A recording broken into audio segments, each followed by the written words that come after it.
આમ 6 તારીખે સોમવારના રોજ 11 વાગે સોઈગામ ખાતે સૌ સોઈગામ તાલુકાના ખેડૂતોને વિનંતી કરું છું કે પૂરના લીધે અતિવૃષ્ટિના લીધે જે આપણને પાકમાં નુકસાની થઈ છે અને જમીનનું ધોવાણ થયું છે એના વળતરની માંગણી માટે આપે સૌએ કોંગ્રેસ પાર્ટી દ્વારા જે ગામડે ગામડે ફોર્મનું વિતરણ કરવામાં આવ્યું છે, ફોર્મ ભરી એની પાછળ 7 બાર ને 8 આની નકલ જોડી અને ફોર્મ ભર્યા પછીની ઝેરોક્સ કોપી કાઢી અને સૌ મોટી સંખ્યામાં સોઈગામ વધારવાનું છે। આપણે સૌએ સાથે મળીને પ્રાંત ઓફિસે આપણી ફોર્મની અરજી જમા કરવાની છે અને અરજી જમા કર્યા પછી આપણા વળતરની માંગણી કરવાની છે।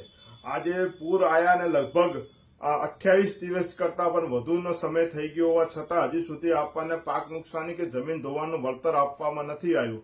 કુદરતે જે નુકસાન કર્યું છે, સરકારે પાક વીમો બંધ કર્યો છે, તો માટે સરકારે જ આપણને પૂરું વળતર આપવું જોઈએ। એ માંગણી સાથે આપણે સૌ મોટી સંખ્યામાં જોડાઈએ। સોઈગામ 3 રસ્તા સવારના 11 વાગે અને સોમવારના રોજ સોઈગામ તાલુકાના તમામ સમાજના ખેડૂતો પોતાના અધિકાર માટે ત્યાં મોટી સંખ્યામાં આવે વિનંતી કરું।